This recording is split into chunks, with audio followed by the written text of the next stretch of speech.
Olá, esse é o vídeo sobre o mapeamento de processo do processo de fabricação das correntes de aço.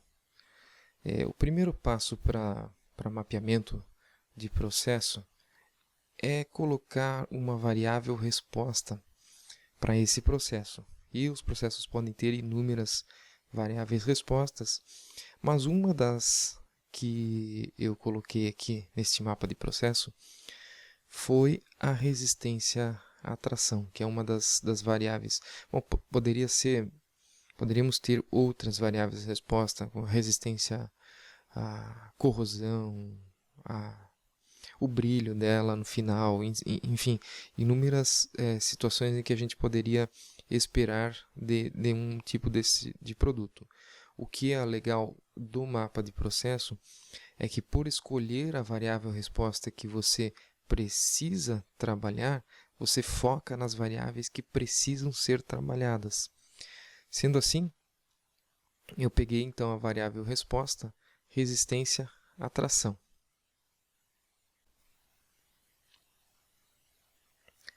Tá lá, então a resistência à tração é a primeira etapa do mapa de processo.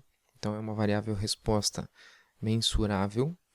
E eu vou para a segunda etapa, que é a determinação de todos os passos ou de todos os processos anteriores e que geram essa variável resposta. Então, eu tenho aqui quatro etapas do processo: estiramento, endireitador, corte do elo, a dobra do elo, depois vai para uma solda e tem dois tipos de tratamento térmico. Eu trouxe os vídeos porque o ideal do mapa de processo é que você vá ver o processo acontecer. No nosso caso aqui não vai dar para fazer isso, mas eu trouxe pelo menos uns vídeos aqui para que a gente tenha uma melhor visão do que está acontecendo. Então, vamos dar uma olhada no primeiro.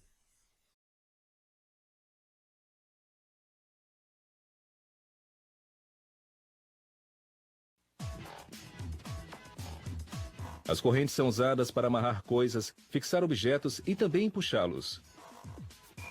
E seus muitos tamanhos refletem seus usos variados.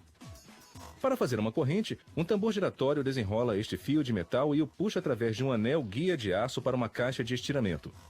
Graxa dentro da caixa lubrifica o fio. Na saída da caixa, o fio passa através de uma matriz, tal como esta sendo demonstrada aqui. A matriz tem o diâmetro menor que o fio. À medida que o tambor giratório o puxa, o fio fica mais estreito, endurece e torna-se mais forte.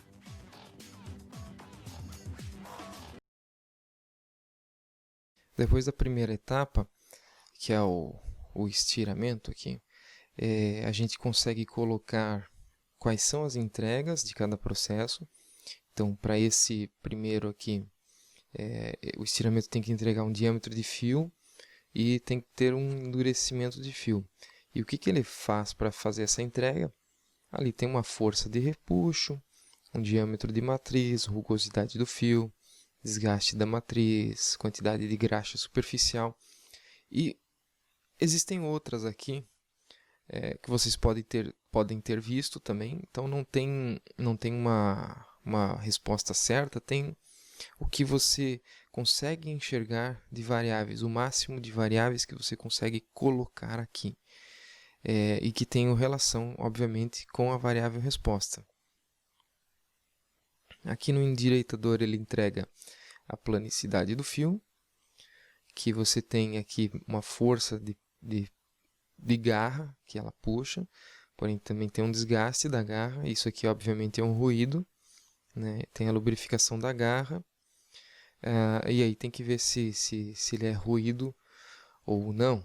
Então, uma dica para a gente saber se é um ruído ou não, já que estamos lá vendo o processo acontecer, você pergunta para as pessoas se existe lubrificação de garra, se existe, com qual frequência que acontece.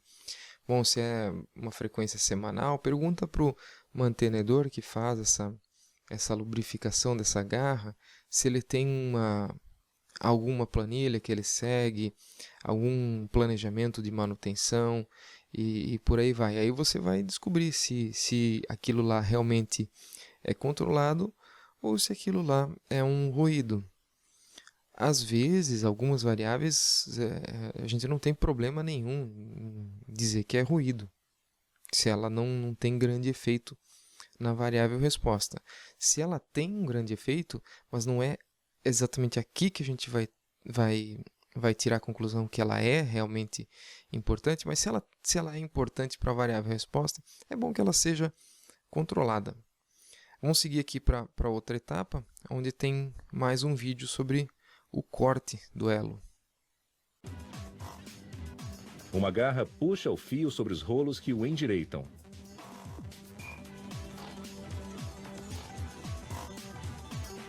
Cortadores de aço agora fazem entalhes em ambos os lados do fio. Esses entalhes marcam o lugar em que o fio vai ser cortado em pedaços do tamanho de elos. Uma faca mecanizada faz o corte final nos entalhes. Legal, vimos o corte do elo, onde a entrega para esta variável é o comprimento do elo, e as variáveis para que ocorra esse corte é a posição de parada. Se ela não parar exatamente no mesmo lugar, o elo vai ter uma variação de comprimento, né? A força do marcador de tamanho de elo, porque se ele marcar muito forte, é possível que a corrente tenha problemas aí com resistência à tração. Profundidade de pré-corte, afiação das facas, posicionamento das facas de corte. Poderia entrar aqui também velocidade das facas de corte, né? E por aí vai. O importante é você conseguir mapear o máximo de variáveis possíveis que tenham relação com a variável resposta. Vamos à dobra do elo. Braços com rolos dobram um pedaço cortado de fio em volta de um dedo de aço. Os braços com rolos fazem parecer fácil, mas eles na verdade estão exercendo toneladas de pressão de modo a dobrar este fio. Depois que os rolos formam o elo, uma ferramenta parecida com um alicate o agarra e vira. Isso posiciona o elo concluído de modo que ele possa se encaixar com o próximo elo enquanto ele é formado. À medida que cada elo é acrescentado, a corrente cai sobre uma pilha abaixo da máquina. Há dezenas de máquinas de modelar na maioria das fábricas de correntes. Cada máquina faz até 50 a 60 elos por minuto. Isso dá 76 metros de corrente por hora máquina. Para tornar isso mais claro, uma máquina poderia fazer uma corrente da altura do Empire State Building em pouco menos de 6 horas.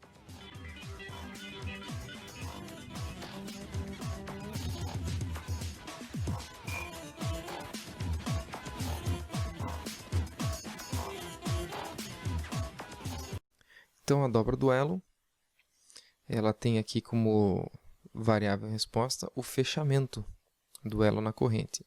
Ou seja, essa etapa está concluída quando há o fechamento do elo na corrente. E as variáveis para isso são posição final do braço cortado,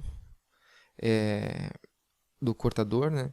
A posição dos braços dobradores, a força dos braços, a posição de pega do alicate virador, desgaste, sujeira de gabarito, aquele gabarito posicionador macho e fêmea.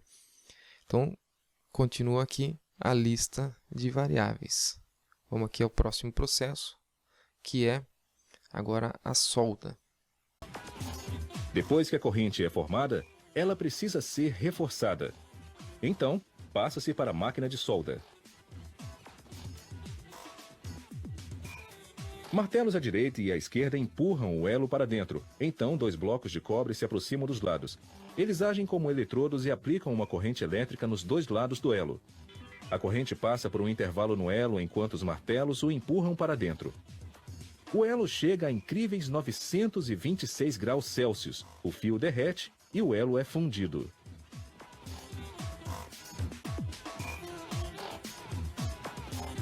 Ok, a solda com uma entrega que é o seu reforço mecânico ou fusão do elo, com as variáveis que eu percebi, que seriam o posicionamento no gabarito, tensão da corrente elétrica, tempo de exposição à corrente, tempo de exposição à corrente elétrica, né? Material do eletrodo, força de compressão dos martelos, retirada de sobra das soldas, a limpeza dos martelos e a limpeza dos gabaritos. Veja que nas variáveis x a gente sempre tem que ter uma clareza, né? Então, se eu colocasse aqui simplesmente gabarito, eu não estaria traduzindo exatamente o que eu preciso.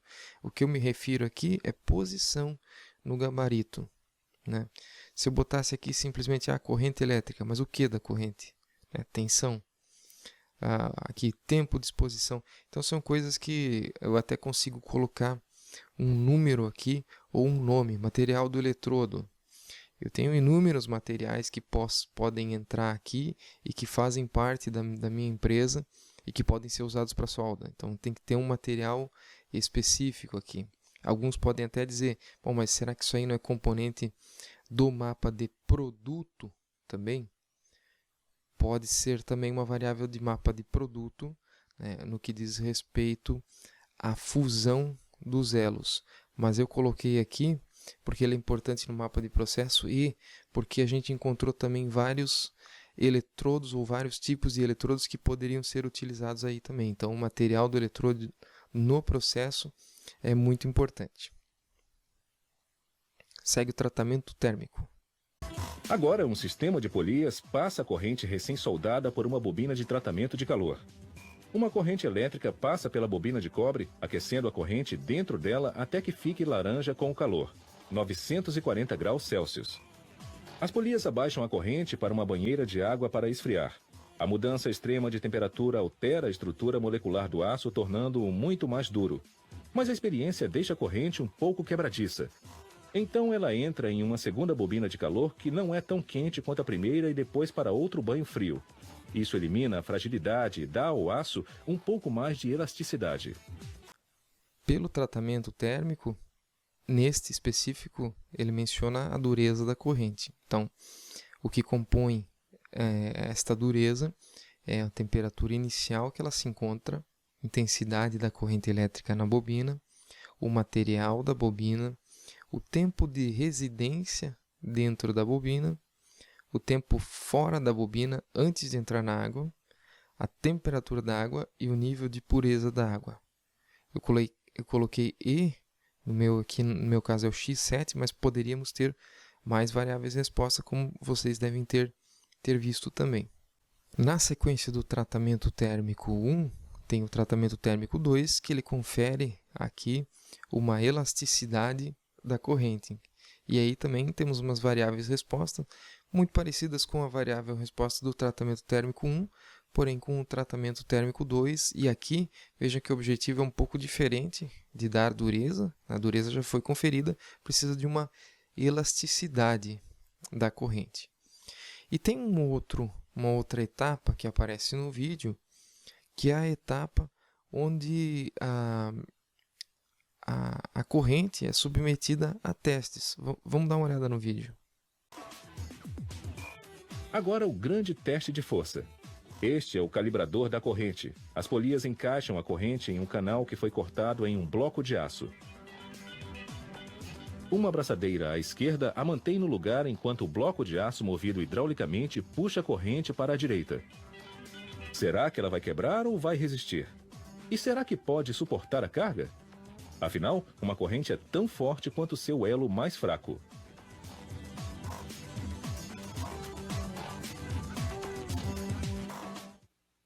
Aqui, por que eu não mapeei a fase de testes da corrente em si? Veja que a minha variável resposta é a resistência à tração.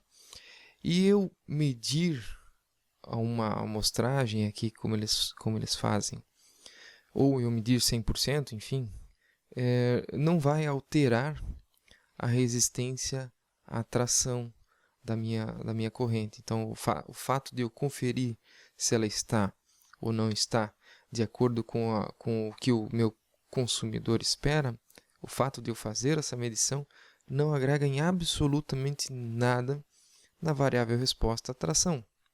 Ou seja, não agrega valor nenhum ao produto. É uma etapa desnecessária. Mas veja, desnecessária para o processo. Ela não agrega valor no processo e não agrega valor no produto. Ninguém compra uma corrente porque ela foi testada 200% testada. Ninguém compra isso. Todos compram uma corrente porque ela tem resistência à tração que atende à minha necessidade. Porém, é uma etapa que agrega valor ao negócio. Se eu não tenho domínio do meu processo, não tenho domínio dessas minhas variáveis aqui, então, de alguma forma, eu tenho que testar ali, porque meu processo não é confiável, então eu tenho que fazer esse teste. Presta atenção, quanto mais testes vocês fazem, menos confiável é o seu processo. Então, tem que fazer teste. Se eu não precisasse fazer teste, quer dizer que eu tenho um processo 100% confiável. Meio que uma utopia aqui no mundo empresarial, mas diz que existem alguns processos que não precisam fazer testes. Olha para os processos na sua empresa e você vai descobrir alguns. Então, fechando aqui, sem a etapa de testes. Se alguém achar que a corrente é 100% testada e ela é sempre puxada, e se alguém achar que esse procedimento afeta a resistência à tração, pois coloque no mapa e mapeie esse processo. Aí sim tem que ser colocado. Mas veja o seguinte, é algo meio incoerente. Um procedimento de testes afetando a variável resposta. Esse teste está errado, então. Mas isso é um outro assunto. É um assunto para vídeos mais adiante. Até o próximo vídeo, galera.